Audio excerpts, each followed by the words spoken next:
This program is brought to you by thepodcastfactory.com. Everything is story. It's just how we're wired. And, the more you can tap into it and learn to tell different kinds of stories, the more successful you're going to be, because it's what people are drawn to. Hi, my name is Igor Kheifets, and this is The List Building Lifestyle, the only podcast which delivers cutting-edge conversion strategies from the online trenches straight to your earbuds. Download the transcript of today's episode and all future episodes at listbuildinglifestyleshow.com. I also invite you to grab a free copy of the Wealthy List Builder Survival Guide at listbuildinglifestyleshow.com/survival. And now, once again, it's time to claim your list building lifestyle. Welcome back to A List Building Lifestyle with your host, Igor Kheifets.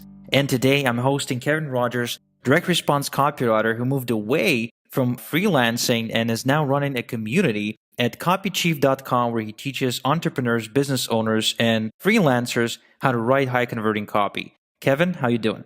Good, Igor. It's good to be here, man. Kevin, I'll be honest. I invited you here because you got this amazing book called the 60-second sales hook. And I believe it is, if not then one of the best resources I've seen that helps people uniquely position themselves in this marketplace, which is, let's face it, it's really, really crowded when it comes to, the internet. Everyone tries to get in. So unique positioning is extremely rare, and I know that a lot of my listeners are struggling to come up with a unique angle for how they want to show up. So do you mind talking a little bit about how did you come up with that, and what's the story behind the 60-second sales hook? Yeah, sure, man.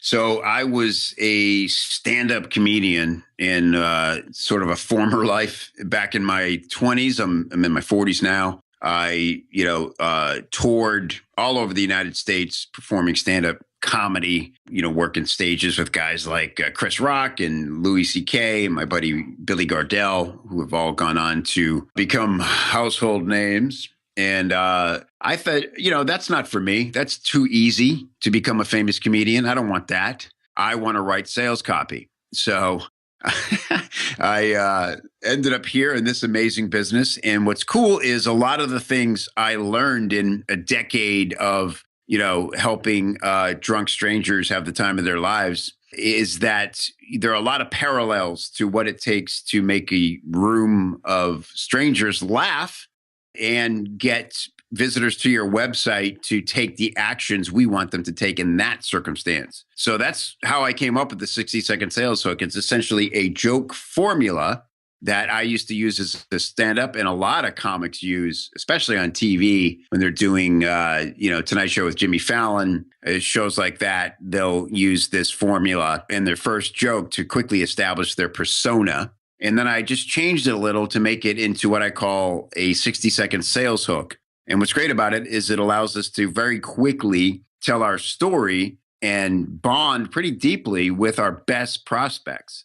And so, in just 60 seconds, which, as we know, the most valuable thing that anybody can pay us up front is their attention, because it's very hard to win anymore. You can, tell a story and make a bond and win the right to carry on the conversation in 60 seconds flat. Wow, sweet. And, you're absolutely right with the attention being an ever decreasing commodity today. It's critical to get them, basically to get people hooked. Yeah. So what's the formula? So, let me just back it up a little bit. The way it works is, you don't even really get 60 seconds. You kind of get 5 seconds first, and then you get, if you do your job there, you might win another, 10 seconds, and then like that through 60 seconds. So a lot of mistake people make when they try to use this is they think, oh, it's only a minute. I can kind of just babble on, or like every word has to count in this formula. And that's another thing that makes it great, that it's so short. And so I'll tell you the formula first as a joke formula, and then I'll tell you how it works as a sales hook formula. So as a joke formula, it goes identity, struggle, discovery, and then surprise, 4 parts. And one of my favorite instances of this joke in action, this joke formula, is a woman named Karen Montowski when she was on the late night with David Letterman, the Late Show. Her opening joke was, "My kids were so bad in Walmart today that I pulled a fly swatter off the shelf and I smacked them with it. In the second the fly swatter hit their ass, I thought, I don't have kids,"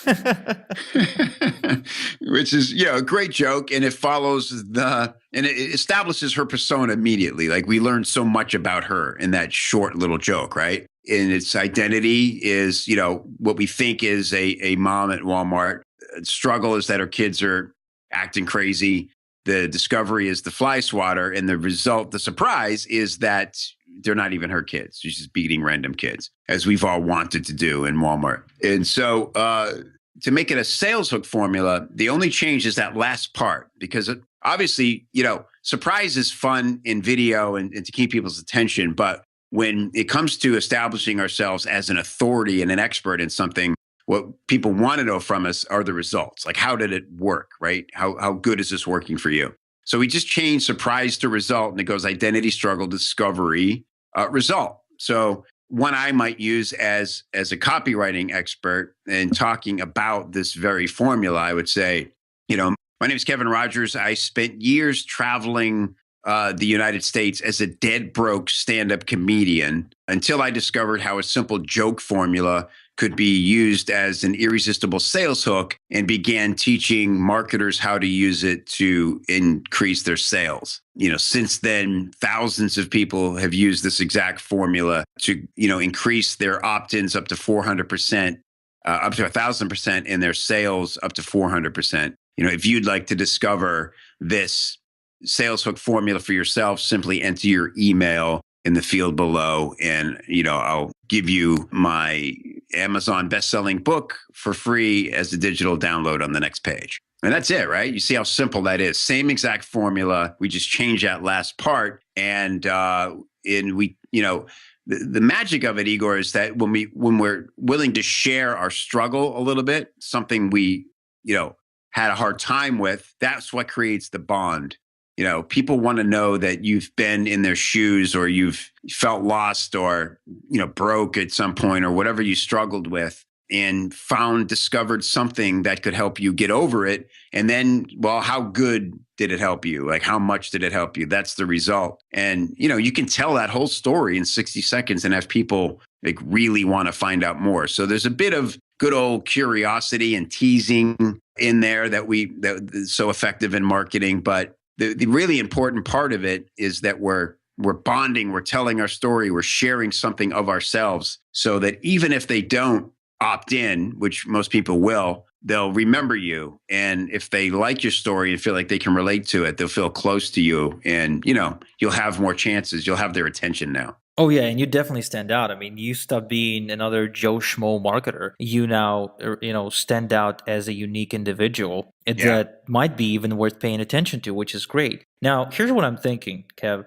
So your story has, the struggle, and of course you have the success, because you're a very successful direct response copywriter. I mean, you participated in, 6-figure and probably 7-figure launches. Mm-hmm. Now, what if I didn't get, I don't have the result yet? I have the struggle. I mean, my daily life is a struggle, right? But I don't have the result. What would I do then?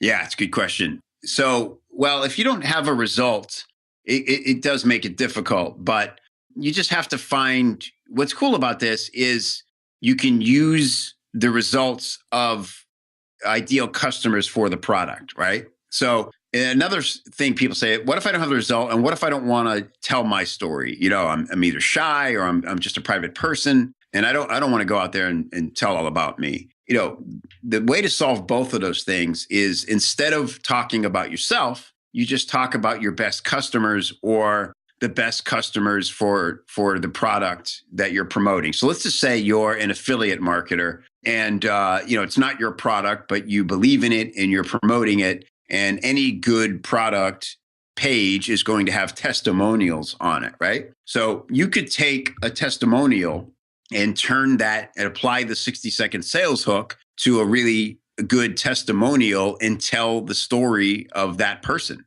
right? So if the testimonial was that, Alan from Texas was really struggling to keep his, to get his business off the ground, his online marketing business. And then he used this amazing traffic generator. And, today he's making $10,000 a month, which is way more than he ever made when he was working an hourly job. And, finally all his hard work paid off thanks to this product.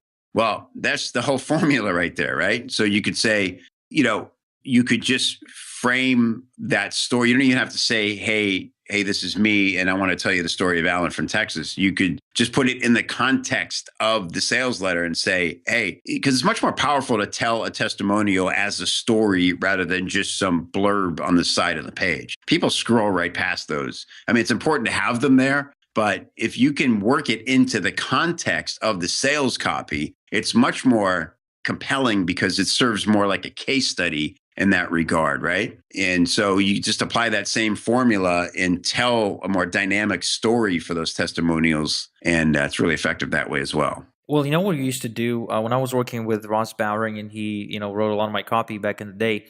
I did have quite a few success stories with my coaching program, and what he did was he would even sometimes base an entire sales letter around a specific case study. Now, what's interesting, and I didn't notice that until we started selling those coaching programs, was that a specific testimonial would start attracting very specific type of people. So, testimonial about a lady from Florida would get me, ladies from like America. A testimonial about a guy, like a young guy who had his house basically taken away for clothes or whatever after losing his mom to cancer, attracted young, ambitious guys who were just struggling, and they were like super ambitious to take action. And so each and every testimonial would sort of like, people would try to mirror themselves in those stories. Like, did you ever notice that?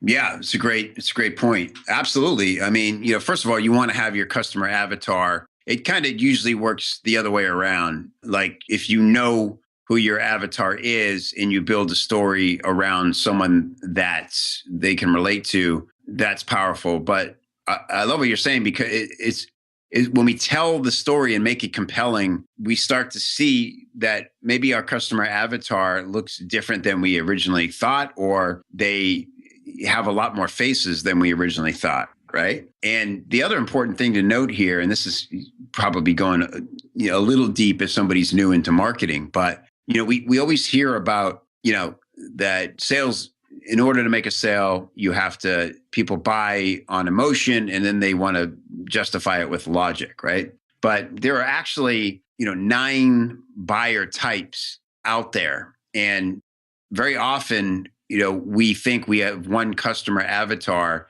and it may be that we're solving the same problem for all 9 types, but they all have different objections and different needs in order for them to feel comfortable buying the product. And when you discover these different buyer profiles, and you can do things like make sure there's an FAQ question that appeals to every objection based on those buyer types, that's when you can really start to see sales skyrocket.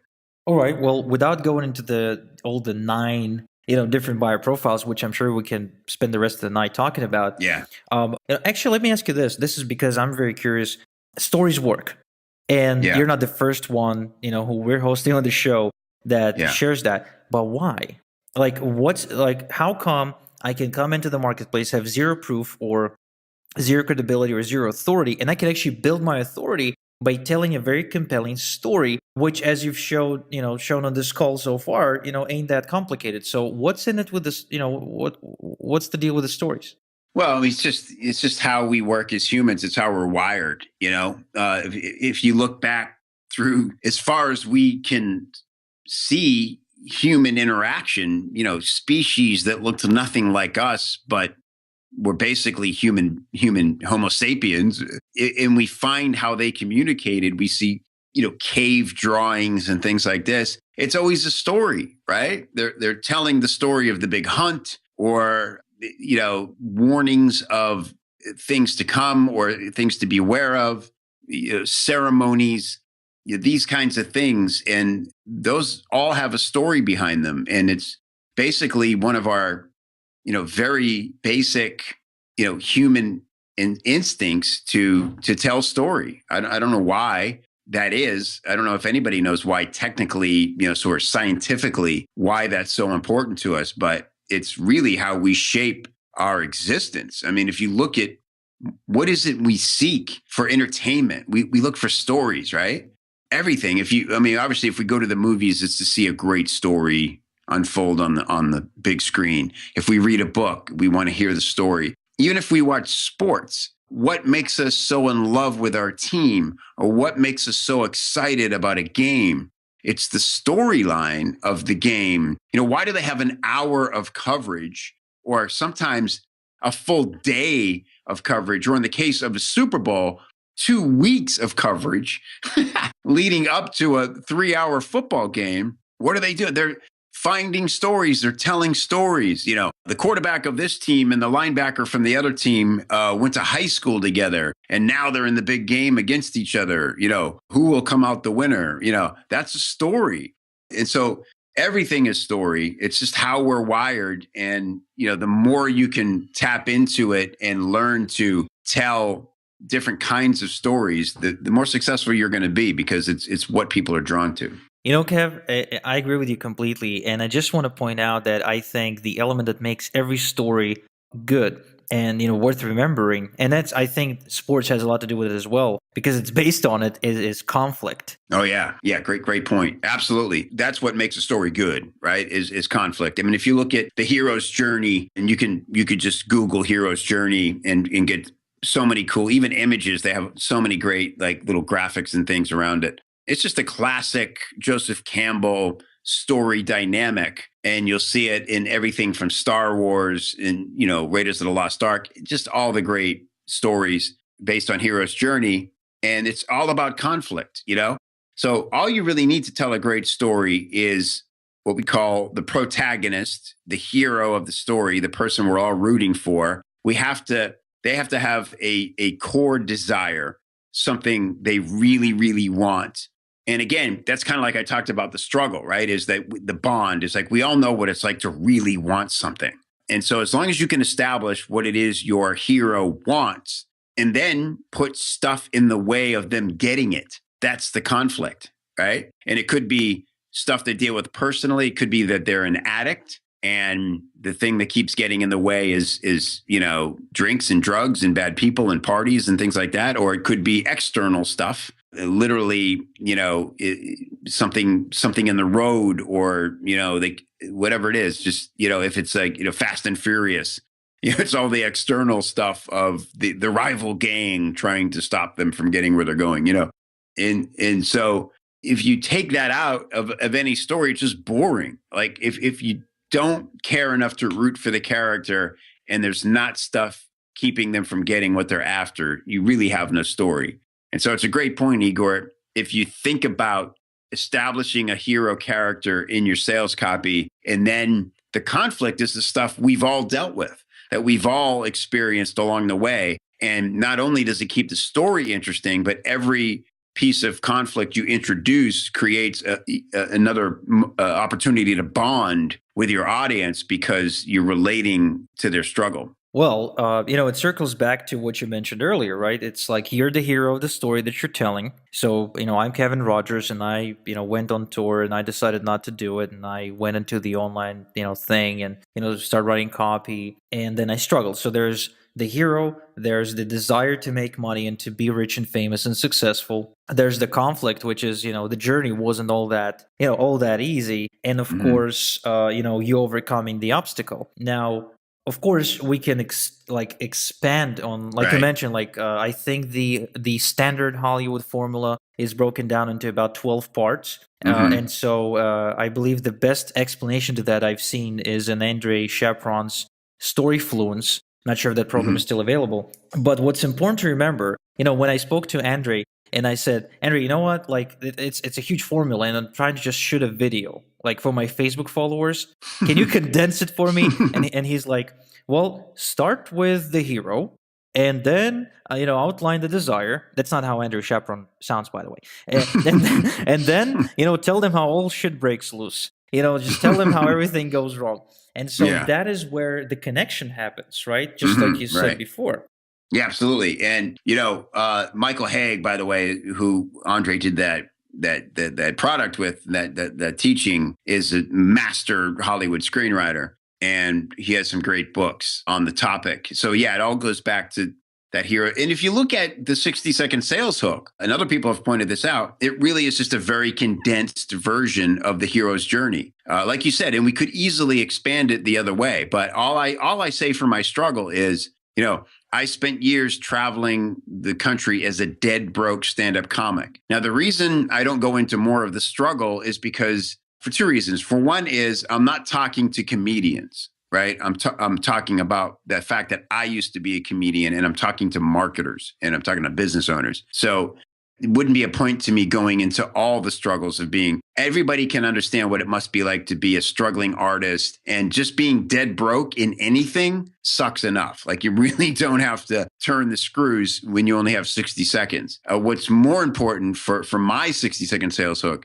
is that I found a solution, and you're going to really want to try this. It's really interesting. And I know there's a lot of curiosity around what I discovered. So I spend more time on the discovery and the result than I do the struggle.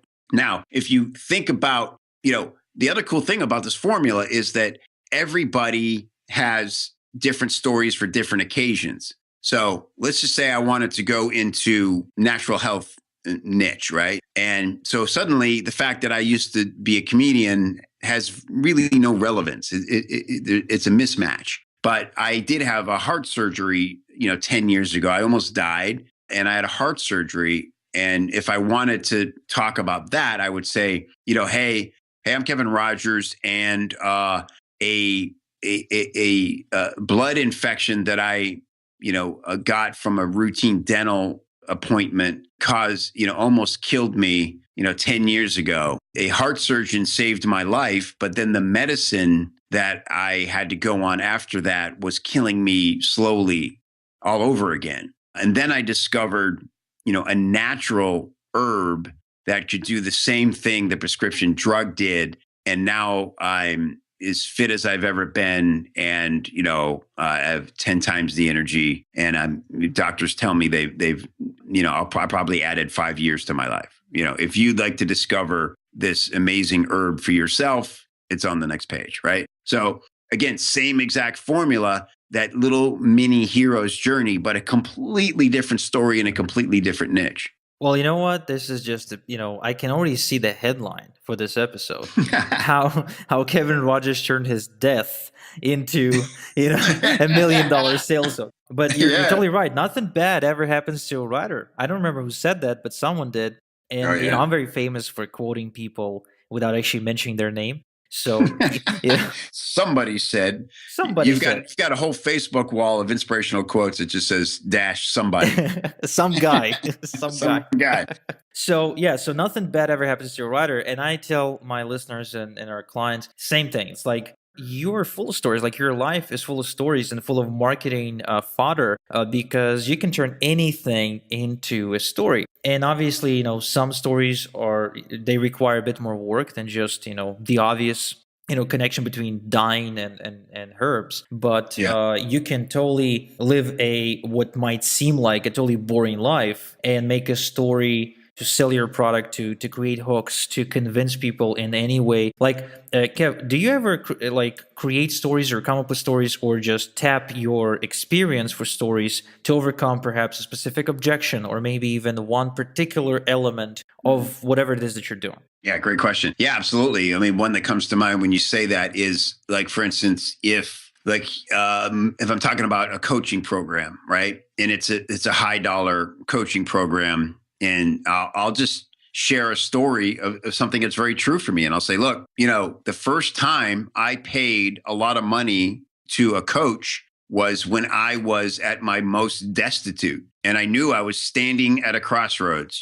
Business had been humming along okay, and then suddenly it wasn't. And my instinct was to begin to hoard cash and, sort of like be, protective and have this sort of scarcity mindset.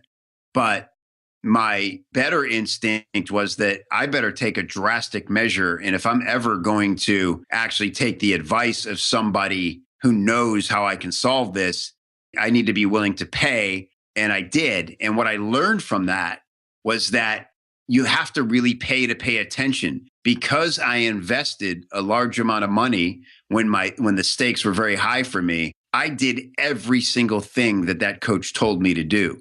And it's turned out to be the best decision I ever made. And I'm sure if I would have just, hoarded money and hoped things would have changed, I'd be out of business right now.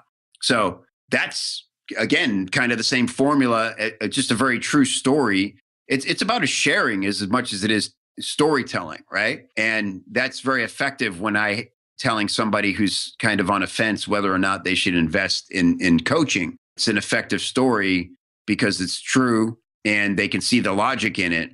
And so I think what's more important, Igor, than thinking of, okay, should I insert a story here in order to get the sale? What's more powerful is dedicating yourself towards becoming a great storyteller by using formulas like the 60-second sales hook and Storyfluence and other things out there, and just practicing, journaling, tell a story, a really good story on your Facebook page or your wall. And you'll be surprised. You think people have short attention spans, and they do. But if you write something really compelling on Facebook, you'll be surprised the reaction you get. People will read it and people will react in kind with long responses to it, if it's effective and emotional. And so it just, the more you can practice telling story and seeing what resonates, the better off you'll be as a marketer. I've heard the same advice when I was trying to get my shit together in the dating game.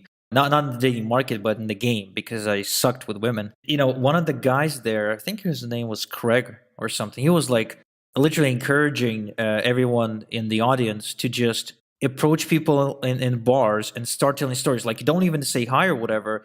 Just sit right next to them and start telling the story. Like, so I walk into a bar and there's this, horse standing there or something, like literally just without even any sort of foreplay, just literally start telling the story. And he did a case study. He brought someone up from the, on stage, and he literally took him through like 4 times, I think, the guy told the story, and you could see the improvement. Like literally just staying there in front of a mirror, perhaps at back home, tell your story 3 to 4 to 5 times to yourself in the mirror, and you'll immediately see how much you can improve it. Absolutely. Such a good point. Think about a joke. I mean, this all goes back to joke telling, because that's something we're all familiar with. And everybody wants to hear a good joke, right? But everybody's had to suffer through a bad telling of a good joke, right?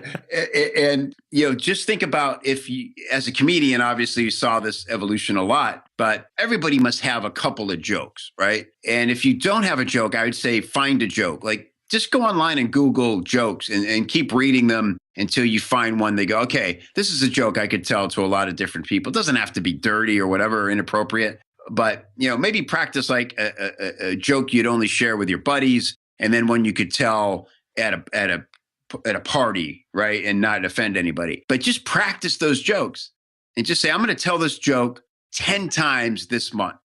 And like you said, you'll be amazed at how different it sounds the third time, the fifth time, the 7th and 10th time you tell it, because like you said, you're learning along the way every time. If it, what you should have done better, suddenly you're adding more parts to it, or you're doing voices for the different characters, right? All these things start to emerge that make it more dynamic and more interesting to listen to. So that's a great example. And just all you need is this simple, like, again, a 60-second joke. Actually start with a joke and hone that, and then you apply that same energy to your sales hook formula. And when you tell this joke to a bunch of different people, you start watching their response, right? You see them kind of coming in, or pulling back, or looking to the side, or pulling out their iPhone. So you're not doing it right. So next time you try again. And that's great advice. And I think that if more people were just were courageous enough to get out there and tell these stories, we would not have such a distorted, society of internet marketers that all they do is just click through stuff, as if they're like clicking through TV channels that they're not interested in watching. So Kevin, this is a personal question of mine. You walked away from a very lucrative business. Being a direct response copywriter, you wrote for the top companies, you worked with the largest, info marketers. What do you do now? Like, how is what you do now is better, more fulfilling? Like, what's the reason you're now devoting yourself fully to your community? Yeah. Well, the reason it's better for me personally is that, look, I loved being a freelance copywriter. I loved my clients. I was privileged to work with, like you said, some of the biggest names and the smartest, most successful marketers out there. And the thing I've discovered since I stopped doing that, I knew it would be great not to have clients. And, there's this whole running thing that, all clients suck, and the famous Gary Halbert quote and all that. And as much as I get what he's saying, that really wasn't my experience. I love collaborating. I love working with other people. What is great, though, is to not have to carry around somebody else's deadline and somebody else's, success of a launch on my shoulders like I did for 10 years, dude. I don't know how many campaigns, created at least 100 campaigns. And you've launched, man. It is a lot of pressure. I know. Yeah, I love that it's called a launch, because every time I watch a space drama or a documentary, and everybody's that room full of people sitting in front of computer monitors, sweating and haven't bathed in like 4 days, and they're totally stressed out and chain smoking. That's exactly what what a product launch feels like, right? And frankly, just to be out of that is pretty nice. What I discovered along the way as a freelancer was that what I love the most is teaching. I love teaching and I love coaching. I love seeing people get it and having it click for them, because it really is the difference between, life and death in business. If you copy, you could pretty accurately say it's only 20% of the success of any campaign. You've got to have the right product. You've got to have the right list, and, but then you absolutely have to have the right copy, but without copy, you're in trouble. And seeing people go, oh, wow, I can actually do this. I can write copy. The 60-second sales hook is basically a fill in the blank thing, right? And, every other training we have in Copy Chief is I strive to make it just as simple. So all you have to do is watch like an hour-long video and fill out the worksheet, and your copy's pretty much done, at least the foundation of it. And, to be able to give somebody the opportunity to put that little effort towards something that feels like you could spend your life trying to master it and get, really impressive results, that's what thrills me. I love that. And so, yeah, I wake up inspired every day. Like, how else can I teach this? I love making videos. That's really fun for me. I make videos from my car. I've been Snapchatting lately, which is kind of stupid, but I really enjoy it. Because again, you know what it is? It's a story format. I don't know if you're on Snapchat at all, but oh no, I'm making a stand. I'm making a stand for all internet marketers, and I'm not getting on Snapchat. Yeah, I'm actually pissed off that everyone is. Yeah, well, that's how I felt about Periscope and a lot of the other ones, right? Like, I'm with you, dude. But for whatever reason, for me, Snapchat just resonated. And look, it's different. If you're a marketer and you're saying, I've got 4 hours to work on my marketing today, what am I going to put my energy into? I would not put Snapchat on that list. Right. But for someone like me who loves telling stories, I have a colorful personality. I really enjoy the video format. It's and I already have an audience. It's a really cool way for me to be able to bond with my audience who is on Snapchat in ways that other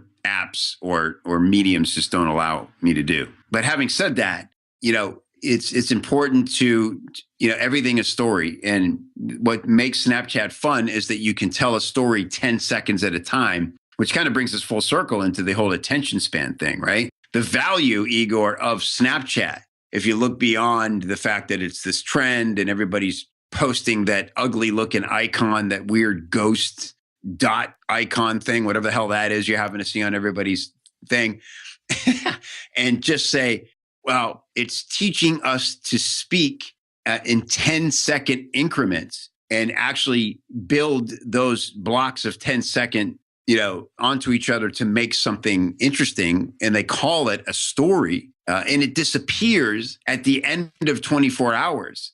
There's a lot of psychology behind that helps us become better marketers, because frankly, that is how your audience is going to encounter you and your products. They're going to discover you on mobile. They're going to engage with you for the first time on mobile. And the most effective way to make a connection on mobile is with video. And those are the reasons that I'm excited about Snapchat and telling other people they should be using it, because it's training us for how to market in the future. Dude, I don't know how we ended up talking about Snapchat on the List Building Lifestyle show, but I'm just going to go and circle back to copywriting, because I spent a long time trying to get good at it, and eventually I did, with the help of lots of mentors, invested a ton of money, a ton of time. I mean, I spent pretty much 6 months just rewriting letters by hand, because that's what Dan Kennedy says you got to do if you want to get any good at it. And since most people don't do it, I'm like, okay, so I'm just going to, zig when everyone zags. And, speaking of zigzags, the late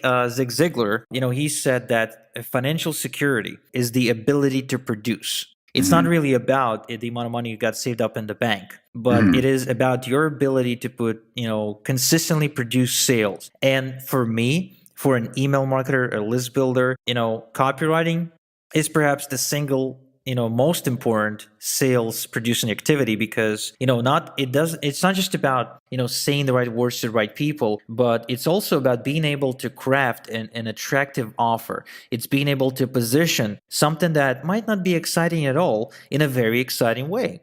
Because in today's marketplace, everyone wants, like you said, stories are entertainment. So to me, copywriting is one of those elements. So, if you guys are listening and copywriting still hasn't clicked for you, and you're like, look, I need some fill in the blanks formulas. I need someone looking over my shoulder, that I can get a second opinion on, that actually knows what they're doing, then I do recommend you head over to copychief.com to find out how you can work with Kevin.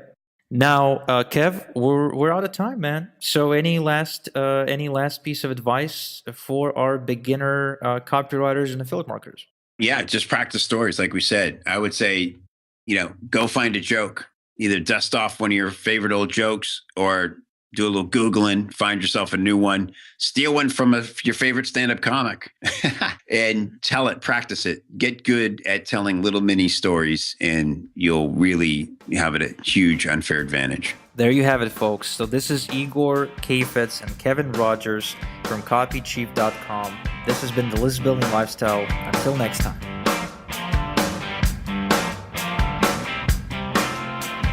Thank you for listening to the List Building Lifestyle. Make sure to subscribe on iTunes or Google Play to never miss an episode. Because who knows, just one conversion tactic we share on the show might double your list and double your business. Download the transcript of today's episode and all future episodes at listbuildinglifestyleshow.com. And don't forget to claim your complimentary copy of the Wealthy List Builder Survival Guide at listbuildinglifestyleshow.com/survival. This is Igor Kheifets, and until next time we talk, have a good one.